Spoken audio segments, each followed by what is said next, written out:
Teknologi tercanggih pun tak bisa padamkan api. Ngelawan Tuhan sih. Kiamat kecil, Amerika sampai minta bantuan negara lain. Seperti yang kita tahu, Amerika adalah salah satu negara yang memiliki teknologi tercanggih dalam segi apapun untuk bisa mengatasi masalah yang terjadi. Bahkan Amerika menjadi kiblat teknologi mutakhir yang biasanya akan dikembangkan oleh negara berkembang lainnya dengan melakukan modifikasi. Namun dengan berbagai macam teknologi ini, ternyata saat ini mereka juga tak bisa memadamkan api yang terus berkobar hebat di kawasan Los Angeles.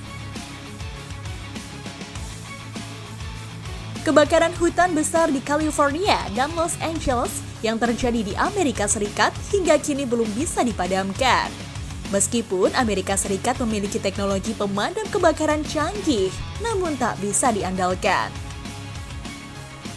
Fenomena alam seperti angin Santa Ana dan kekeringan hebat yang melanda dua negara bagian tersebut ikut andil memperparah keadaan.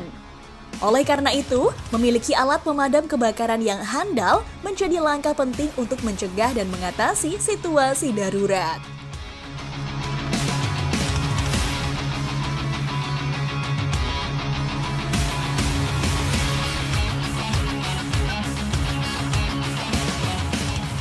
Berikut 4 teknologi pemadam kebakaran buatan Amerika Serikat yang terkenal dengan kecanggihannya.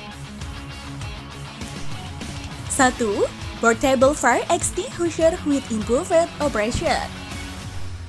Bola pemadam kebakaran yang dirancang untuk dilemparkan ke sumber api. Saat terkena panas atau api, bola ini akan meledak dan melepaskan bahan pemadam yang efektif memadamkan api secara otomatis. Inovasi ini sangat berguna untuk kebakaran di area yang sulit dijangkau. 2. Fire Extinguisher Utilizing Halogenated Hydrocarbons. Alat pemadam kebakaran portable yang dirancang untuk meningkatkan efisiensi dan kemudahan penggunaan. Dengan desain ergonomis dan sistem pelepasan bahan pemadam yang canggih, alat ini menjadi solusi praktis untuk situasi darurat. 3. Smart Fire Extinguisher with Pressure Monitoring. Alat pemadam kebakaran yang menggunakan hidrokarbon terhalogenasi cair sebagai media pemadam. Teknologi ini dirancang untuk efektif memadamkan api dalam ruang kecil atau tertutup. 4. Fire Extinguishing Apparatus with Magnetic Nozzle.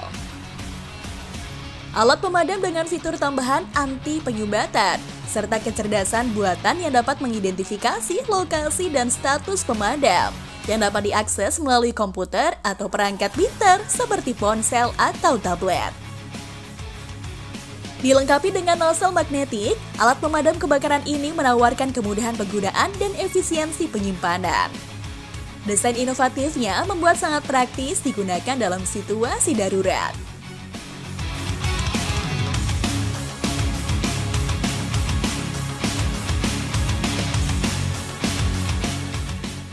Namun, semua alat canggih itu ternyata tak ada gunanya sama sekali dibanding teknologi yang dibuat oleh Tuhan untuk membuat Amerika jera.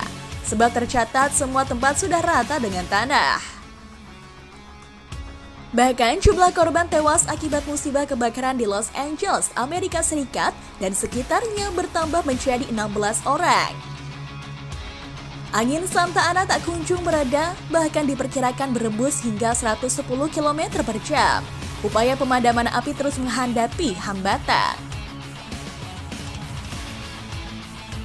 Dan setelah semua alat yang mereka gunakan tak lagi berfungsi dengan baik, aksi gila diterbitkan oleh pemerintah Amerika. Sebanyak 931 narapidana dilibatkan memadamkan kebakaran di Los Angeles. Departemen Pemasyarakatan dan Rehabilitasi California melibatkan narapidana untuk mencegah kebakaran meluas. Para napi ditugaskan sebagai staf pendukung. Para napi yang terlibat dibayar $5,80 dan $10,24 per hari oleh Departemen Pemasyarakatan dan Rehabilitasi California. Bayaran yang diberikan tergantung keterampilan para napi. Selain itu, ada bayaran tambahan $1 per jam dari Calfire jika dalam keadaan darurat.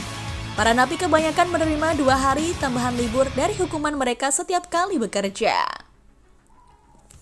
Kebakaran hutan merupakan tantangan yang terus-menerus dan berat bagi California. Dan Camp Kebakaran Konservasi CDCR tetap diberdedikasi untuk mendukung tanggapan negara bagian. Kata Sekretaris Departemen Pemasyarakatan dan Rehabilitasi California, Jeff McComber. Pekerjaan petugas pemadam kebakaran dan staf kami yang dipenjara merupakan bagian penting dari upaya ini. Dan komitmen mereka untuk melindungi jiwa dan harta benda selama keadaan darurat ini tidak dapat dilebih-lebihkan, imbuhnya. Dan dengan melihat kejadian ini, akhirnya kesombongan Amerika yang semena-mena terhadap negara berkembang dibalas kontan oleh Tuhan. Amerika seperti neraka dunia atau kiamat kecil, dan Amerika butuh 1 tahun hancurkan Gaza, sedangkan Allah cuma butuh 1 hari ratakan Amerika. Inilah kuasa ilahi, berbeda dari orang yang bisa direncanakan. Dan saat ini Amerika minta bantuan negara lain seperti Inggris serta Perancis untuk mengirimkan pasukan mereka, guna mempercepat penanganan bencana yang terus memakan korban setiap harinya.